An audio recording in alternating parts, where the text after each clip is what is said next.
আসসালামু আলাইকুম রহমতুল্লাহ। March for গাজার সবার বক্তব্য শুনেছি। এর মধ্যে একটা বক্তব্য এক গণমাধ্যমকে দেওয়া আবদুল্লাহ বিন আব্দুর রাজ্জাকের খুবই গুরুত্বপূর্ণ,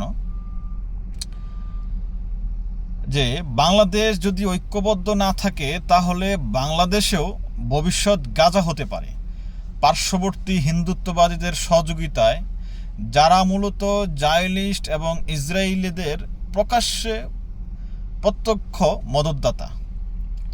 গাজায় ইসরায়েলি আগ্রাসনের বিরুদ্ধে পুরো দুনিয়াতে প্রতিবাদের ঝড় উঠেছে।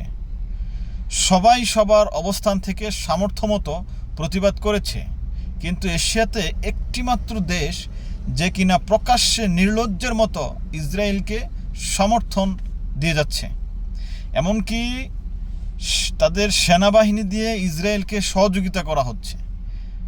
বাংলাদেশে কিছু আবাল আছে যারা ভারতের এই নোংরা কাজকে গুজব বলে উড়িয়ে দেয়। তারা ভারতের এই নির্লজ্জ কাজের প্রতি বেখবর।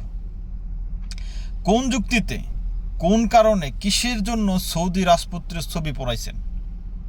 এটা কি প্রতিবাদের জন্য, নাকি সৌদি সরকারের সাথে বাংলাদেশ সরকারের ভাবমূর্তি নষ্ট করে ইউনূস সরকারকে বেকায়দায় ফেলানোর জন্য করেছেন? যারা এগুলি করেছেন তাদেরকে গ্রেপ্তার করে জিজ্ঞাসাবাদ করা হোক যে কি বুঝে তারা এই কাজটা করেছে। আপনাদের থেকে বড় বড় মাথাওয়ালা লোক, অনেক বড় বড় পণ্ডিত আছেন যারা ফিলিস্তিন, ইসরায়েল, গাজা এইসব বিষয়ে চিন্তা ভাবনা করেন, এইসব বিষয়ে মতামত দেন।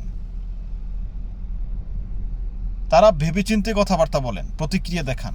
এমনকি এমন হুজুগে বাঙালি আর অন্ধ আবেগ দিয়া রাষ্ট্র চলে না এবং যুদ্ধেও জড়ায় না। ফিলিস্তিন, গাজা, আল-আকসা বিজয় হবে এবং সে বিজয় মুসলমানরাই করবে। এরকম বাঙ্গুয়ার দুনিয়াদারি অজ্ঞ অথর্ব মুসলিম দিয়ে নয়, কাঙ্ক্ষিত মানের মুসলিম দিয়ে, যারা ইমান এবং জ্ঞান বিজ্ঞানে এগিয়ে থাকবে, সে সাথে বিশ্বকে নেতৃত্ব দিবে।